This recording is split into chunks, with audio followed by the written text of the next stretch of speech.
Hello learners, you just saw in part 1 of the video about the concept of negotiation. We learned the various aspects of it. It's time to learn about bargaining in detail.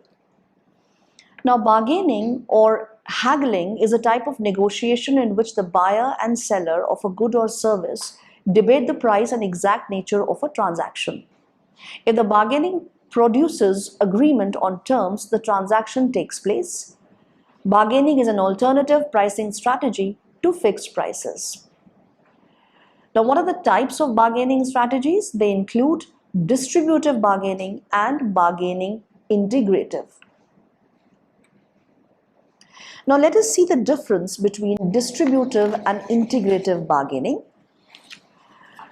in a tabular format, wherein in the 3 columns you find bargaining characteristics, distributive bargaining and integrative bargaining. We are going to see the differences between the two based upon the bargaining characteristics. The first bargaining characteristic being goals. Now, under distributive bargaining, the aim is to get maximum of the share, whereas in integrative bargaining, it is trying to distribute share evenly so that both the parties are satisfied. Coming to the next bargaining characteristic, motivation. Under distributive learning, the purpose is win-lose, whereas in integrative bargaining, it is arriving at a win-win solution. Focus, as one of the other characteristics of bargaining, is having a different perspective under both the types of bargaining. Focus under distributive bargaining talks about position, whereas in integrative bargaining, it talks about the interest. So in the first one, we were talking about position being important, whereas in integrative bargaining, it is the interest of the parties which is important. Now, the fourth bargaining characteristic being interest. Under distributive bargaining, the aspect of interest is opposed, whereas in integrative bargaining, it is congruent in nature. If we talk about information sharing, then under distributive bargaining, we come to know that there is low information sharing under distributive bargaining and high under integrative bargaining. And the duration of relationship under distributive bargaining is short term, whereas under integrative bargaining it is long term. This slide talks about the difference between distributive and integrative bargaining. In the first column, you see bargaining characteristics.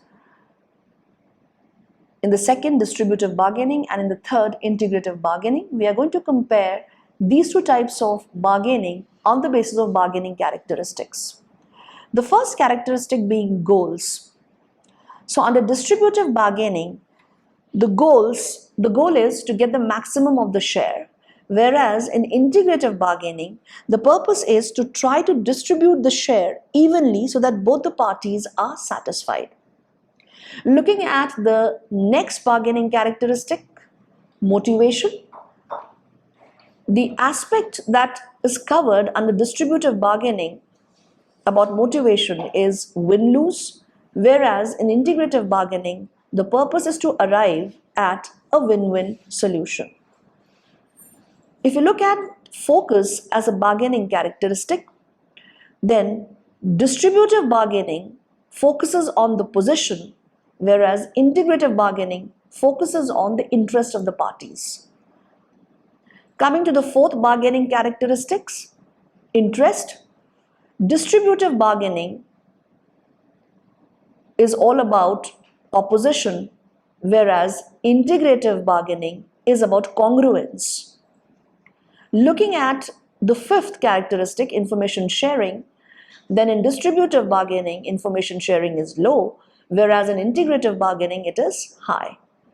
And talking about the last characteristic, duration of relationship, under distributive bargaining, it is short term, whereas in integrative bargaining, it is going to be long term. Now let's look at both the types of bargaining in detail. Features of distributive bargaining. The basic feature of distributive bargaining is that it operates under zero-sum conditions. It is zero-sum game, that is, the gain would be made at the expense of other and vice versa. Therefore, the essence of distributive bargaining is that who gets what share of a set amount of goods and services to be divided up. When the amount is fixed or the gain in question is fixed, parties tend to bargain distributively. For example, the labor management negotiation over wages is an apt example of distributive bargaining. Here, labor union representative tries to negotiate to extract as much as possible, such as wages or money, from management, because every rupee that labor negotiates increases management's cost. Each party is an opponent to each other, trying to win and bargain aggressively. Hence, in such a kind of bargaining, we can only arrive at a win-lose solution. Working of distributive bargaining, each party has some aspiration level with some resistance point too, that is, the point below which the party does not want to go or would break off the negotiation rather than accept less favorable decisions. Both the parties have aspiration level with the resistance point at an end. As long as there is some overlap between each party's aspiration ranges, there exists a settlement range in which each one's aspirations can be met. When one is engaged in distributive bargaining, one of the best things one can do is make the offer first and make it an aggressive one. Making offer first means that individual is powerful, would speak first in the meeting and thus would gain the advantage. This is the graphical representation of the bargaining, and you can look at the settlement range, and we have considered party A and party B as both the aspirants, and the settlement range is very much clear in this graphical representation. So this talks about the bargaining zone and staking out the bargaining zone. Now, talking about features of integrative bargaining is also known as interest-based bargaining or win-win bargaining. It is a negotiation strategy that seeks to find win-win solution of the dispute for both the parties.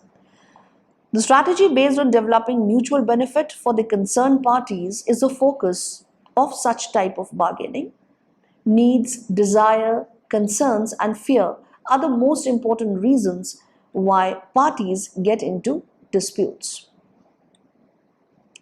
Now, importance of integrative bargaining over distributive bargaining. As we have seen the differences between the two, it is very much clear that integrative bargaining is a progressive bargaining over distributive bargaining.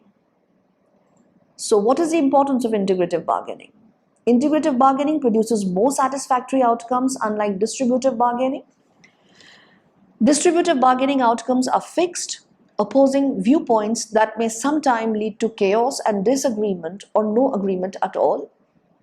Integrative solutions are more gratifying and acceptable as needs and desires of both the parties are met to some extent. This is a collaborative process, therefore parties are more helping each other in case of integrative bargaining. This amicability reduces chaos and ill will too, and it facilitates constructive, positive relationships between previous adversaries. Now let us look at this diagrammatic representation of the process of reaching at negotiation. Here it can be seen that there are two kinds of bargaining explained: positioning bargaining and integrative bargaining. And you can just see through the process that positional bargaining involves disputants as being adversaries, focusing upon goal of victory, demands concessions, digs into the position, uses tactics of misleading, tricking, insisting on one's own position, applying pressure, and looking to win alone. Talking about integrative bargaining, here the disputants are joint problem solvers. The goal is wise decision. Then they aim at working together to determine who gets what. The focus is on interests, not positions. They have to be open about interests and use fair principles. They insist on objective criteria, consider multiple answers, use reasons, yield to principle, not pressure, and looking for win-win opportunities. Next comes collective bargaining, a very important feature. Collective bargaining is a process in which working people through their unions negotiate contracts with their employers to determine their terms of employment, including pay, benefits, hours, leave, job health and safety policies, and ways to balance work and family and more. Collective bargaining is a way to solve workplace problems. Types of collective bargaining are again conjunctive or distributive bargaining, as we just saw in the previous slide, cooperative or integrative bargaining. Just to explain it once again, distributive bargaining is the most common type of bargaining and involves zero-sum negotiations. And in other words, one side wins and the other loses. Both parties try to maximize their respective gains. For example, unions negotiate for maximum wages. Talking about integrative bargaining is similar to problem-solving sessions in which both sides are trying to reach a mutually beneficial alternative. That is a win-win solution. Both sides share information about their interests and concerns, and they create a list of possible solutions to meet everyone's needs. Some more types of collective bargaining. Productivity bargaining. This is a concept of involving a good understanding of the following concepts. Based on these concepts, both the parties must develop a productivity-linked scheme. They being composite bargaining and concessionary bargaining. Composite bargaining, workers believe that productivity bargaining agreements increase their workloads. Rationalization, introduction of new technology, tight productivity norms have added to this burden and made the life of a worker somewhat uneasy. As an answer to such problems, labor has come in favor of composite bargaining. Looking at concessionary bargaining, quite opposite to the other forms of bargaining, here the unions demanded from the employers. In concessionary bargaining, the objective is giving back to management some of what it has gained in previous bargaining. Why should labor be willing to give back what it has worked so hard to obtain is a question to be thought about. So with this, we have come to the end of bargaining unit. Thank you for watching the video. In the next video, I'll be covering about the other aspects of negotiation.